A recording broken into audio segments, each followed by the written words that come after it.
ಅದು ಸಾಯಂಕಾಲ ಟೈಮ್ ಅಷ್ಟೇ ಇರೋದು. ಹಾ, ಅದು ಸಂಜೆ 5 ಗಂಟೆ ಹೋಗ್ಮೇಲೆ ಇರ್ತದಷ್ಟೇ.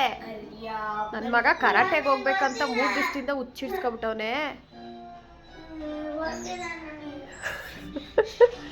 ನೀವೇನ್ ಮಾಡ್ತಾ ಇದ್ದೀರಾ?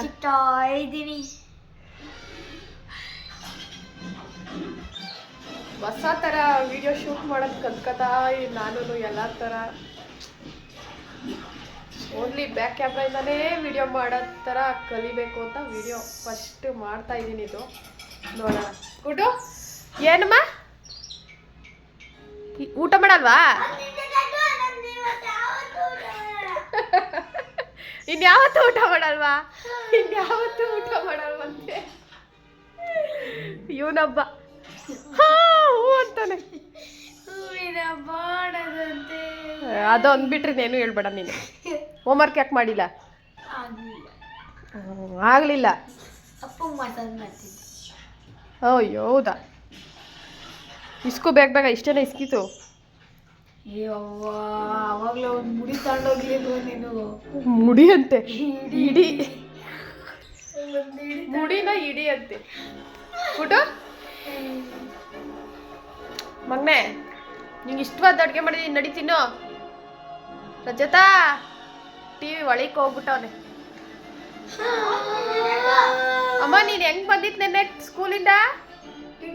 ಹೀರೋ ಅಲ್ಲ, ರೌಡಿ ತರ ಮೂಗಿ ಖರ್ಚಿಪ್ ಕಟ್ಕೊಂಡು ಅದೊಂದು ವಿಡಿಯೋ ಮಾಡ್ಬೇಕಾಗಿತ್ತು, ನಾನು ಮರ್ತ್ಬಿಟ್ಟೆ. ತರ್ಲೆ ಭಯನೇ ಇಲ್ಲ ಇವನಿಗೆ. ಏನ್ ಮಾಡ್ತಿದ್ಯಾ ಬಂದಿಲ್ಲಿ? ನನ್ನೇ ಚುಚ್ಚಕ್ ಬಂದಿದ್ಯಾ? ನನ್ನ ಮಗ ನನ್ನೇ ಚುಚ್ಚಕ್ ಬಂದಾನೆ.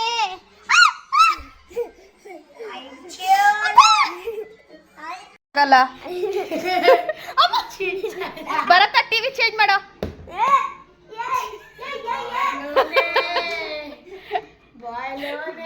ಟಿವಿ ಚೇಂಜ್ ಮಾಡೋ ಅಂದ್ರೆ ರಿಮೋಟ್ ಎತ್ಕೊಳಕ್ ಕೊಡೋಗ್ಬಿಟ್ಟು. ಏಯ್ ಬರ್ತಾ ಟಿವಿನೇ ಆಫ್ ಮಾಡೋ.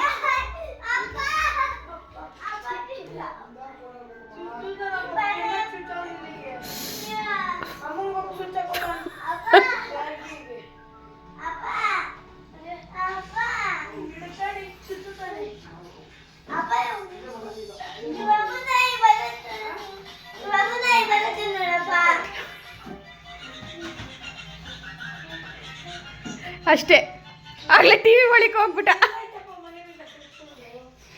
ಕಾಲ್ಗೆಲ್ಲ ಹೆಂಗ್ ಚುಚ್ಚಾಕಿದ್ಯಾ ಅಂದ್ರೆ ನೋಯ್ತಾಯ್ತು ನಂಗೆ. ಚುಚ್ಚಿದ್ರೆ ಅಷ್ಟೇ. ಆಮೇಲೆ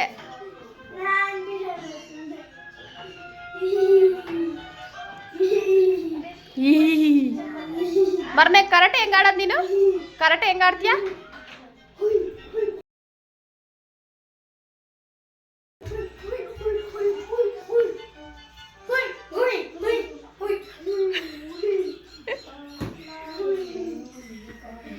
ರಿಮೋಟ್ಗಳು ಎರಡು ಕತ್ಕೊಂಡ್ಬಂತ ಟಿವಿನೇ ಆಫ್ ಮಾಡ್ಬಿಡು. ಬರತ್ತಾ ಟಿವಿನೇ ಆಫ್ ಮಾಡ್ಬಿಡು. ಚುಚ್ಚಕ್ ಬಂದಿದ್ಯಾ ಬೀಗ? ನನ್ನ ಅಮ್ಮ ಬೇಡವಾ ನಿಂಗೆ? ಏಯ್ ಬೀಗ ತಗೊಂಡು ಚುಚ್ಚಕ್ ಬಂದವನೆ.